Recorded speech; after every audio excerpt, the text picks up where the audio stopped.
Good morning, Busy Bees. It's Wednesday, October 29th. Here's your morning news rundown in under 5 minutes. According to the Los Angeles Times, a federal judge ruled that President Trump's top prosecutor has been unlawfully serving in an acting capacity, violating the Federal Vacancies Reform Act. The ruling could invalidate several ongoing federal cases and adds to growing concerns about improper appointments. And this has been the game for Donald Trump. Rather than go through normal channels to have these officials elected or appointed, he appoints them as emergencies. That way he can just say, listen, I want you over there and you over there. And these people are unqualified 99.9% of the time, as most of his administration is. NPR reports that Head Start programming could face significant funding loss if Shutdown continues into November. Other benefits on the chopping block, well, we know SNAP benefits, school lunches, child care subsidies are also running out of funds this month not this month, into November, but we're at the end of October, so it's close enough. State agencies are bracing for disruptions that could deepen food insecurity and delay health care services to those who are in need. And who are in need? Practically everyone. Everyone. There's people who work and don't have health care because it's not provided by their employer. They provide it themselves. There's people who work 2-3 jobs and have food insecurity. There's military people who have food insecurity. This is the United States, right?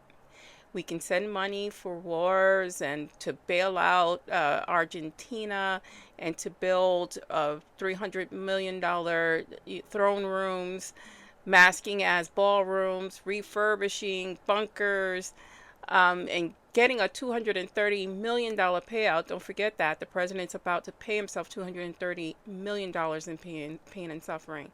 But there's no room for children and for health care and for food.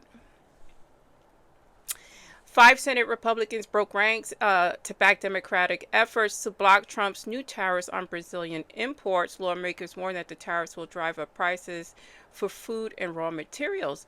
Too bad these same Republicans won't back a new budget bill that allows for ACA subsidies. That's all it takes. That's all it takes. 60 people, right? So if you add an additional 10, not additional 10, additional 5 to the 5 that broke ranks, maybe we can get a budget passed here. I'm sure not everyone agrees with what Trump is doing, but who will stand up? Who else will stand up?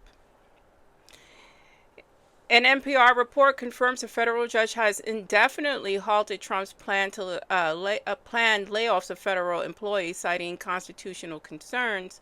The ruling protects thousands of workers from immediate termination, but leaves future uncertainty as the shutdown drags. As the shutdown drags on.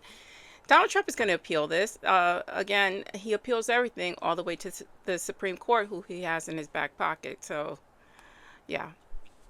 According to Reuters, more than 100 people were killed overnight as Israeli forces resumed heavy bombardment of Gaza. There's no ceasefire here, and there really wasn't one. They continue to bomb, just not as frequently, but this is an escalation again. I don't know what more to say about that. The world is watching, but I think that's all we can do is watch in horror. And then in Sudan, the BBC reports that thousands are trapped in the city of El Fasher after a militia takeover sparked fears of mass killings. Humanitarian groups warn the conflict could escalate into the worst civilian crisis in recent history. I'm Simply Sugar. That's your morning news rundown. Please stay smart, stay safe, stay informed. Like, follow, and share if you can.